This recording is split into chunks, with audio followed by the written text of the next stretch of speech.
Alcohol decreases your ability to regulate heat. If you're out in the hot sun, be very careful because you may not be able to drink as many beers as you normally drink, or you may be making yourself at higher risk for a heat emergency. So I just tell people really be careful, enjoy yourself, but don't overdo it in the sun.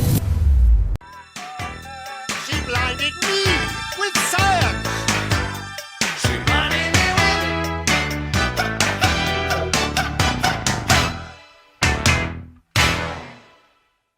Welcome back to What the Health is Happening with Dr. V. I'm Layla, and I'm happy to be helping you transition your radio show to a podcast. And we're back with another great episode.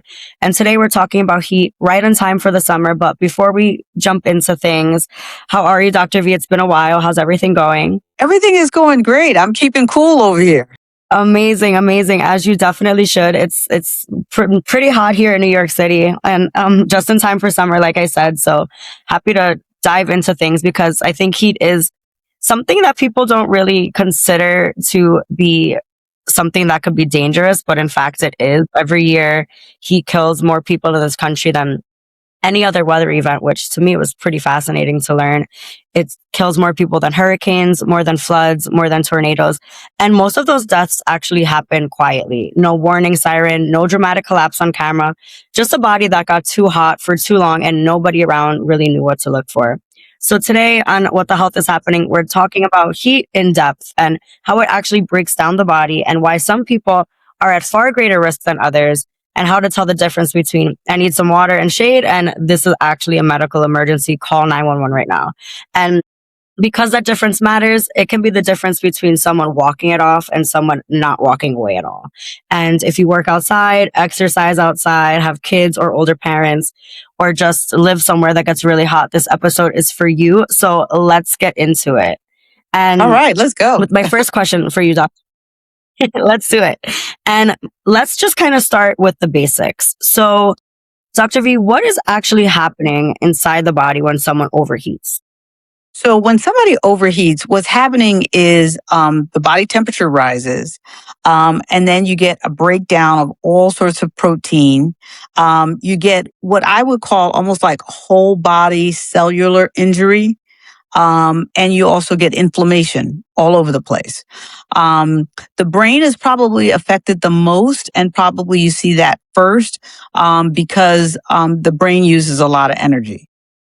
So it is really sort of destruction at a cellular level when your body begins to really, really overheat. And then heat stroke is one of the most common issues with being overheated. So I think it's also one of the most common things that people hear about and one of the things that people definitely fear the most. So what exactly is happening in the body when it crosses that line? Yeah. So the most mild form is what we would call like heat cramps, where people get sort of like a muscle cramp. They may get a little bit of pain, some spasm of their muscle. And then probably the next you get before you get to heat stroke is heat exhaustion. And that's where your temperature really starts to rise, right? So, your body is normally 97, 98 degrees, and your body begins to rise to 99, 100, 101. Then people with the heat exhaustion, they literally can feel exhausted. So that's how I sort of remember it. They get lightheaded, sleepy, or maybe I can't walk or tired. And that is sort of heat exhaustion. Heat stroke is very different because heat stroke is where your body actually loses the ability to regulate its temperature. And at that point, somebody's temperature is usually 104 or more. And they may have confusion. They may have seizures. They may not know where they are. There could be some form of delirium. And that is really where the body is really in a dangerous situation because it doesn't know, is no longer able to regulate its temperature. So it's literally going to go up to whatever temperature the environment is. And then from an ER standpoint, what are some of the warning signs people tend to miss or brush off? Because even what you said about heat exhaustion and heat stroke, I feel like people are hot, they can easily brush that off. But from an ER standpoint, I'm sure there's a lot of signs that people just miss. Yeah, I think the main sign is that when you feel lightheaded or woozy, I think a lot of times people think, well, I can just go over here in the shade and I can drink some water and it'll pass. And maybe sometimes it does, maybe sometimes it doesn't. And if just removing yourself from the hot environment and drinking water does not resolve things in a matter of a couple of minutes, you probably should be calling 911 because it can get really out of control pretty fast. When I've seen these emergencies, these are patients that go to the ICU. And it can be very, very deadly. So I think a lot of times people think, well, let me just get some water, let me just sit down and it'll pass. Um, if it doesn't pass quickly, you need to seek emergency help. Absolutely. And then we're talking about heat stroke and heat exhaustion, and I think that there's probably certain populations that are affected more. But is Mhm. there, or actually, who is most at risk here? Populations? Is it just really people that are working outdoors, athletes, or is there who's most at risk? Yeah, so the people that are most at risk are definitely like your athletes and people working outdoors. We see a lot of deaths in the summer related to folks that are practicing football in July and August, right? And usually they're teenagers. But the most vulnerable people are the very young babies and the very old. I would say sort of over 65. And the reason for that is that one is babies are little heat engines all unto themselves. If you ever pick up a baby is usually a little bit warmer than the rest of us, right? And then the other thing about babies is they really don't have their sweat glands haven't really developed, so you don't really see babies sweat. And sweating is a major way that our body actually decreases its temperature. And then the other thing that happens with babies is that they have to depend upon adults for water. They have to depend upon adults to move them to a cooler environment. They have to depend upon adults to take some of their clothes off so they're not as hot.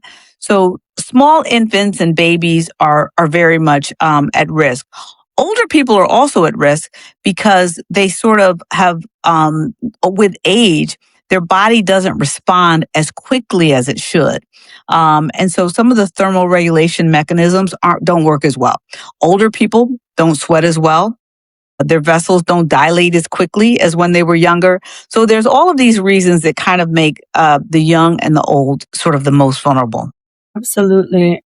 And I wasn't aware about babies. I know it's common for the elderly population, pets too, to really be able to Hmm. catch heat Yeah. stroke and get sick. That's interesting about babies too. And let's talk about what to actually do if you do suspect someone is having a heat emergency. What are the first Yeah. steps? Yeah. So the first step is if you see someone having a heat emergency, obviously you need to call 911. And while you're waiting from 911, you need to make sure to remove them from whatever the hot environment is. If you can get them into some shade, that would help. If you can get them easily indoors into an air conditioned environment, that also helps. A lot of people, when people are like lightheaded and weak, people always try to sit people up or stand people up. Let them lay down on the ground. It's fine. It's actually probably better because, again, you want blood flow to your brain. If you want more blood flow to your brain, you'd lay down on the ground, right?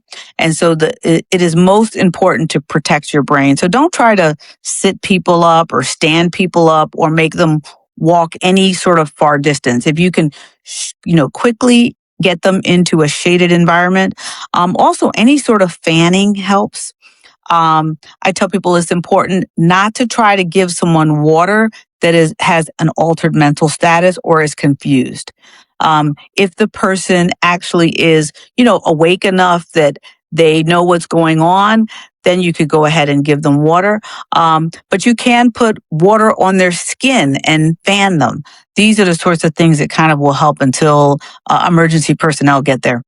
That's good to know because I would have naturally thought the opposite. I would have tried to give them water, and I'm sure that that's a misconception that a lot of people would have as well. And Yeah, I if think that's someone's something that confused, comes up a lot. I was just gonna say, yeah, if someone's confused and delirious, the last thing you want to do is you don't want to make them aspirate, right? Like aspirate, and they're so confused they can't really swallow or know what to do. So yeah. Absolutely. And then something that else comes up a lot is when we talk about heat in general is cars. Cars come up every summer. Kids Mhm. and pets left inside, sometimes for what feels like just a few minutes. But there's a huge danger around that. So what's actually happening inside of a hot car? Yeah, so a couple of things. Some of the newer cars now, when you get out of them, they'll send you a warning that there's something in the back of your seat. Right. So some of the newer cars now are actually coming with warning lights so that way, you get that information. But the cars are extremely dangerous. I tell people in 10 minutes, a car heats up about 20 degrees. So it moves really, really fast.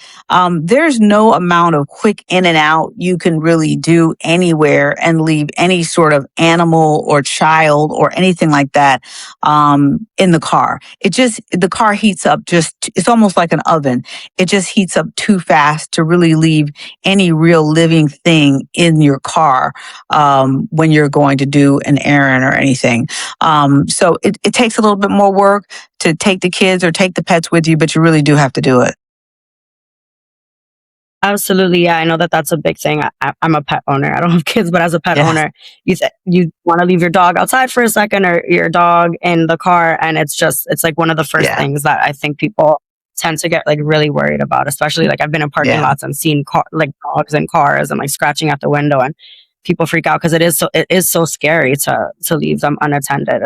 And the car, even if you're just sitting in a car sometimes and it's off and you're in the car, it gets so hot and stuffy, and I could definitely see how that would be such a huge danger.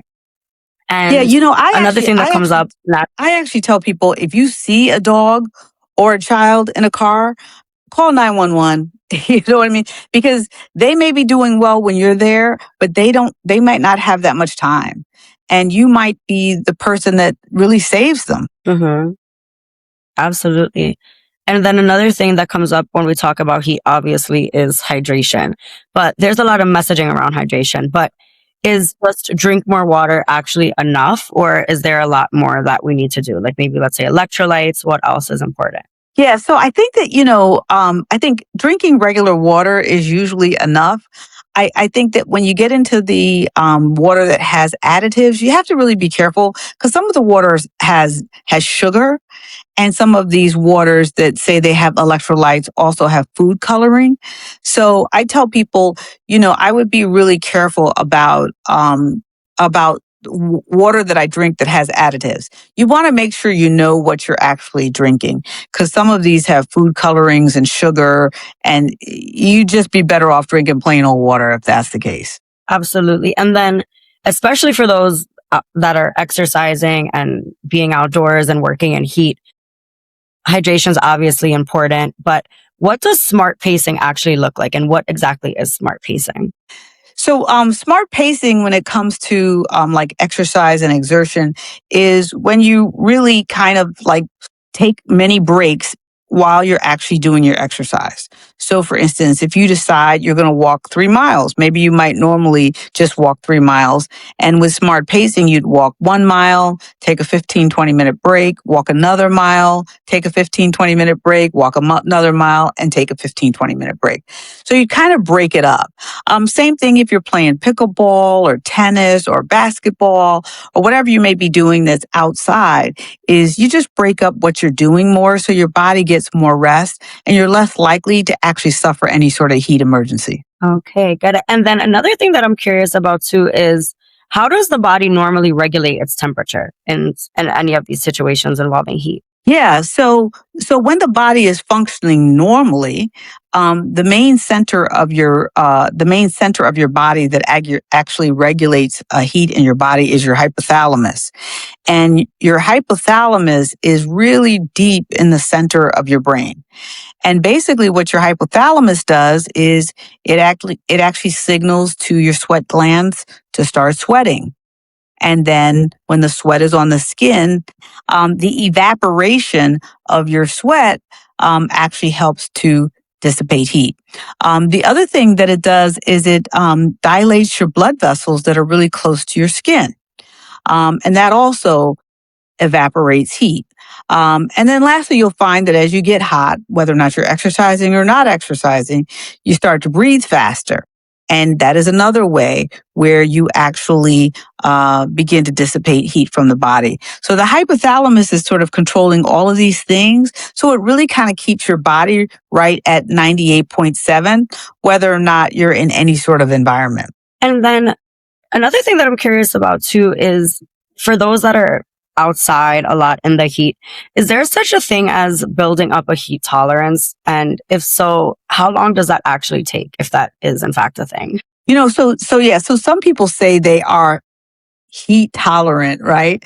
Which to me I'm not sure what they mean by that, but I know that, some people, their body regulates temperature faster. You'll hear some people say, I don't sweat, right? Well, sweating is a major part of tolerating heat, right? So someone who doesn't sweat is not going to tolerate heat as well. So every person has a different ability to actually tolerate heat and thermal regulate. And then also a lot of people, based upon where you were born or where you grew up, if you were born in a particularly cold climate or if you were born in a particularly warm climate, they've acclimated to a certain amount of heat or a certain amount of cold. And so some people, that's also what they're referring to. They may have grown up in a warmer environment and they're used to a certain amount of heat. And we do see that. And then for those that come into the ER that do have heat emergencies, how do you go about treating them? Yeah. So the first thing is we take off all their clothes. And we will often have like a cooling blanket that we will put on them. We'll sometimes have cooling fluids. We'll have sometimes cooling ice packs that we might put underneath their arms. That's another thing that can be done out in the field if you're waiting for an ambulance or something, is to put ice packs underneath someone's arm or in their groin area. That helps to sort of cool them. We also give them cooled air. So your lungs have a lot of surface area. So we'll give them cooled air to actually breathe. The main thing is, though, we bring their temperature down gradually. We don't rush to bring their temperature down. We kind of bring their temperature down gradually and allow them to acclimate. If they're in a true heat stroke situation, we do try to get them. I've seen patients where their body temperature has been like 106, 107. We're going to rapidly get someone down to 103, 102, and then from there, gradually get them down to a normal body temperature. So that's kind of what we do in the emergency department. Interesting. And then also, we touched on this a little bit earlier, but what are the signs that someone needs to seek a cooling center or an ER or medical help rather than just trying to really manage it at home? Yeah, I would say, if you're feeling weak or lightheaded and you sit down and drink some water and it doesn't go away in a couple minutes and you're not feeling better in a couple minutes, I would call and get some help. If you're just normally tired from walking, you should sit down and rest, drink a little water, and usually in a couple minutes, you feel better. And if you don't feel better, it is something more serious. Absolutely. And then for listeners who do want to be prepared for the next heat wave, we're only midway through summer, so it's likely we're all going to get hit with another heat wave this year. What should they actually do today before anything becomes urgent or an emergency? Yeah, so I tell people, one is, if you have air conditioning in your house, get your air conditioning serviced. If you don't have air conditioning, get yourself some fans. I'm seeing and loving a lot of these neck fans that people are wearing around their necks. There's also these neck air conditioners where it's not just blowing air, it's actually blowing cool air.